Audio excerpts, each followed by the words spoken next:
سلام بر شما. به خبرهای ساعت 3 از 1 با من نوره سیفت خوش آمدید.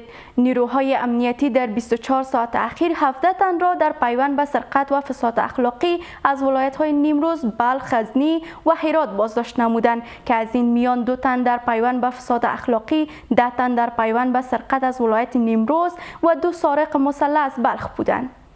پنجمین نمایشگاه علمی تجربی و آموزشی لیسه خصوصی شمس لندن با حضور داشت حیات الله مهاجر، معاون مقام ولایت هرات، رئیس معارف و شماری از استادان و فرهنگیان برگزار شد. حیات الله مهاجر فراهی، معاون مقام والی هرات، در برنامه افتتاحی این نمایشگاه ضمن تقدیر از کارهای علمی و تجربی شاگردان معارف تاکید نمود که برای رشد و پیشرفت کشور نیاز است تا در کنار علوم دینی از لحاظ کسب علوم عصری نیز به خودکفایی برسیم. گفتنی است که در این نمایشگاه انواع ابتکارات و کارهای دستی شاگردان در حوزه‌های مختلف و مدت 2 روز به نمایش گذاشته شده است. ریاست حوزوی برق پکتیا پروژه برق رسانی در ولسوالی سید کریم ولایت پکتیا را به ارزش 45 میلیون افغانی با برگزاری یک سلسله مراسم افتتاح کرد.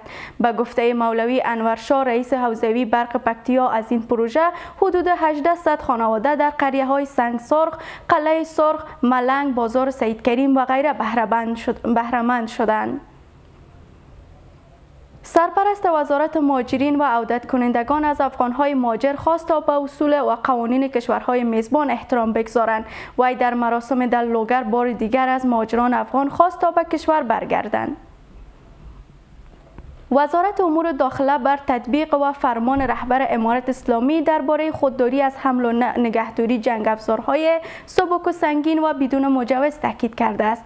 این وزارت میگوید که بر اساس فرمان رهبر امارت اسلامی تمام نیروهای نظامی ملکی و شهروندان عادی مکلفند که جواز وسایط شیشه سیاه و پردهدار را از مدیریت عمومی دیالوگ، ریاست عمومی کشف و مبارزه با جرایم جنایی وزارت امور داخله بگیرند. صندوق حمایت از کودکان سازمان ملل متحد از بحران کم‌آبی در کابل ابراز نگرانی کرده است. یونیسف تصریح کرده که رجوع روستانشینان در پایتخت و ایجاد تغییرات اقلیمی منجر به کاهش سطح آب در کابل شده و ممکن است تا سال 2030 میلادی هیچ آب زیرزمینی در کابل باقی نماند. با این حال آگاهان مسائل آب استفاده از آب‌های سطح زمین را در حل این چالش سودمند می‌داند.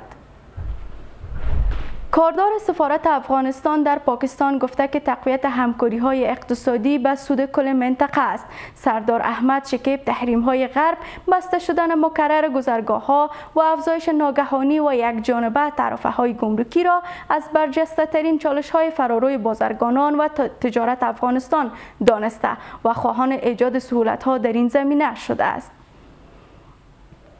نماینده دبیرکل سازمان ملل متحد برای افغانستان در دیدار با سرپرست بانک مرکزی از همکاری یونما در راستای توسعه مالی و بانکی در افغانستان اطمینان داده است. سخنگوی بانک مرکزی افغانستان میگوید که این بانک متحد به توسعه بخش مالی و بانکی در افغانستان است. شماری از آهنگران در کابل میگویند که کوره‌های آهنگری آنها مثل همیشه گرم نیست و این صنعت در حال رکود قرار دارد. آنان می‌افزایند که صنعت آهنگری در کشور در سالهای گذشته رونق خوبی داشت، اما حالا به دلیل واردات و ابزارهای خارجی کار آنان به رکود روبرو شده است. پایان خبرهای این ساعت. وقت بخیر. خدا نگهدار.